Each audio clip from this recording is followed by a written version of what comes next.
Want an easy technique that looks like you spent hours working on it? Let me show you how. Let's get crafting. When I look around my craft room, the one supply I have an overabundance of is white paper scraps. That's what I'm using today. And these are all offcuts from my organization and storage method. So they're all about the same size, but it doesn't matter what you have. I'm going to be cutting these down to 1/2 inch and 3/4 of an inch.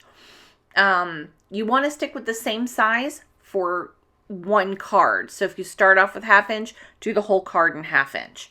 I'm going to show you lots of choices here and lots of different variables. You also need something to stick them onto. So I'm using a 65-pound card layer. This is Recollections cardstock. It's not anything special.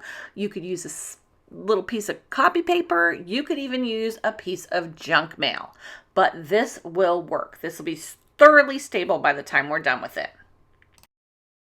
My preferred adhesive for this is a liquid adhesive, and I use Barely Art's Precision Craft Glue, but use what you've got in your stash, even if it's Elmer's white glue. It'll work. Now I'm going to be starting at the bottom, and I'm using the 1/2 inch strips to start with, and I'm just making sure that I've cut them the right width. They are 4 1/4 inches in length by 1/2 inch.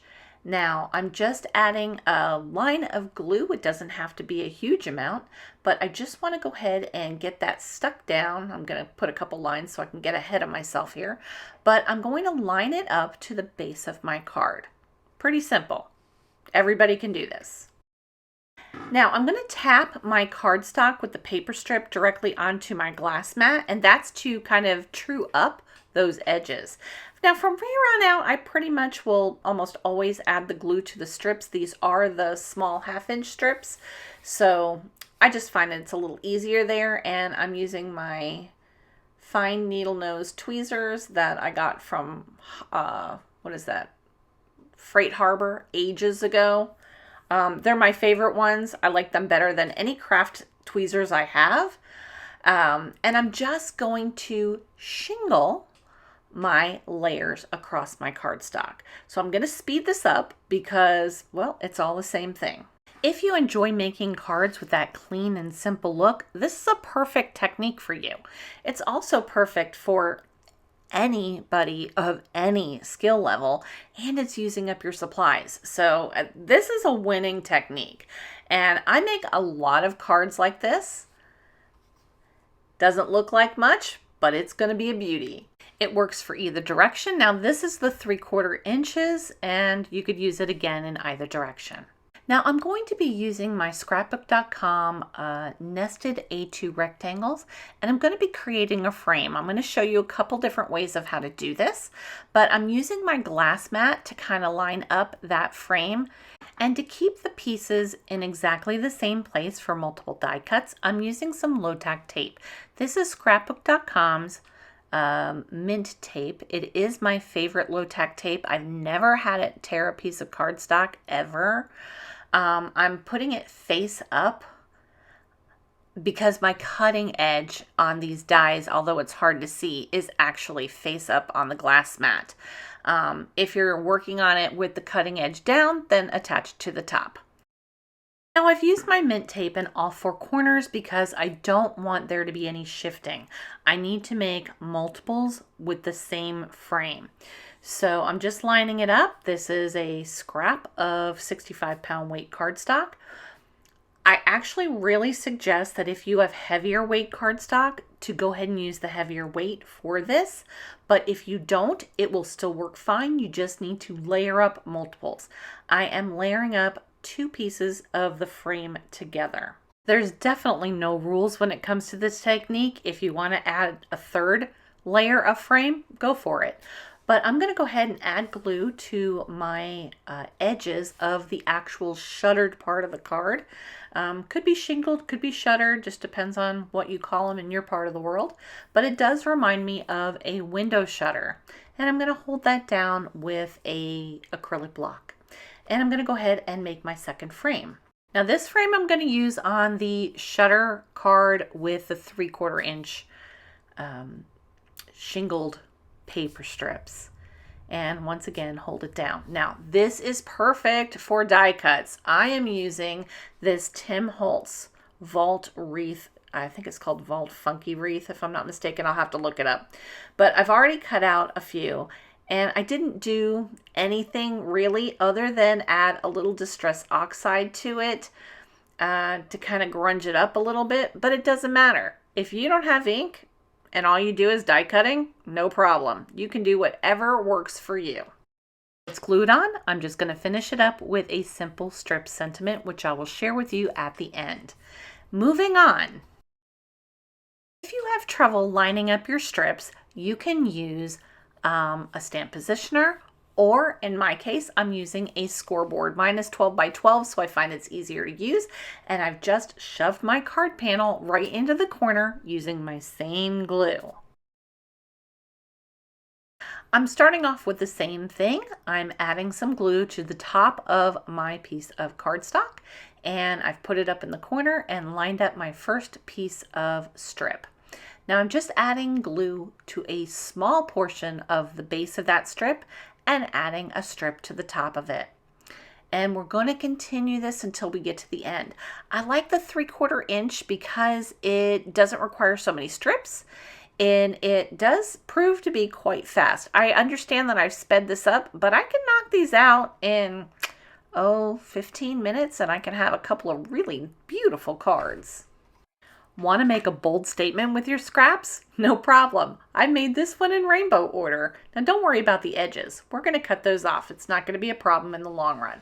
So I've made lots of my bases. And now I need to make the topper or the frame portion.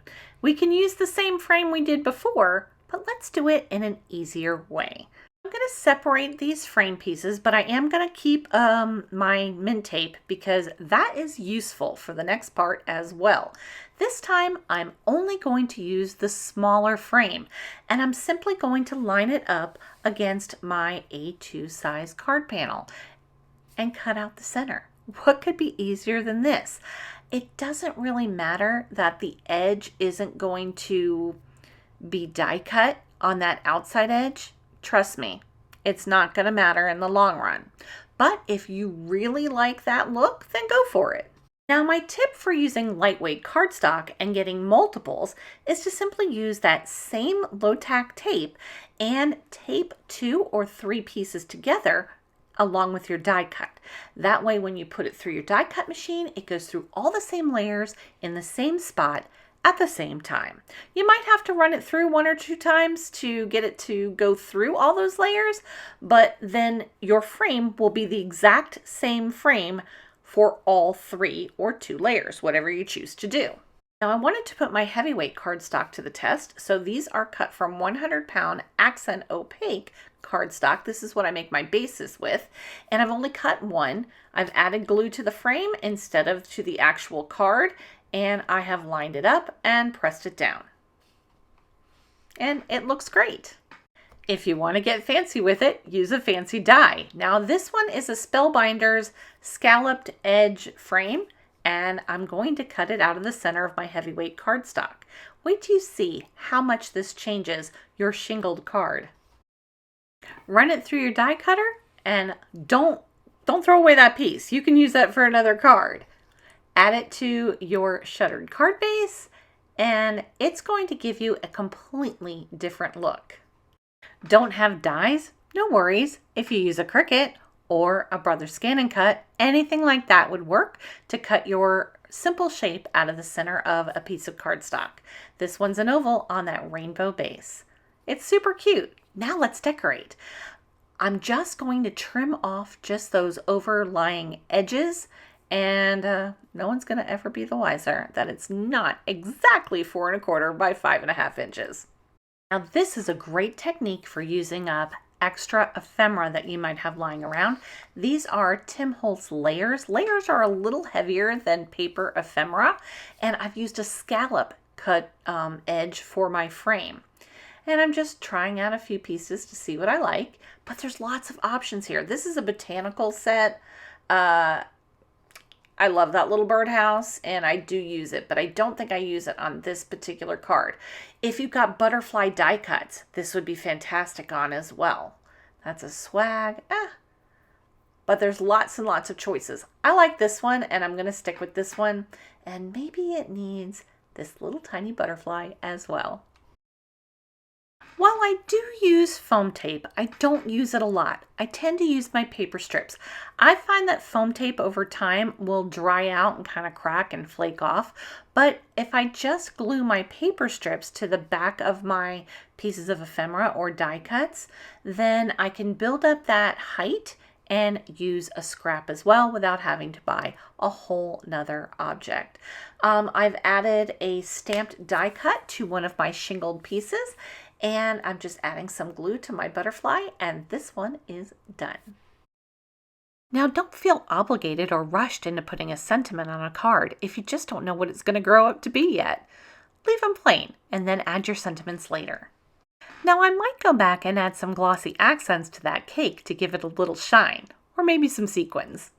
I use my die cut Noel word in metallic cardstock to cover up a smudge. Now, don't go just yet. I've picked out some great videos that I think you're going to love. Until next time, I'll see you real soon.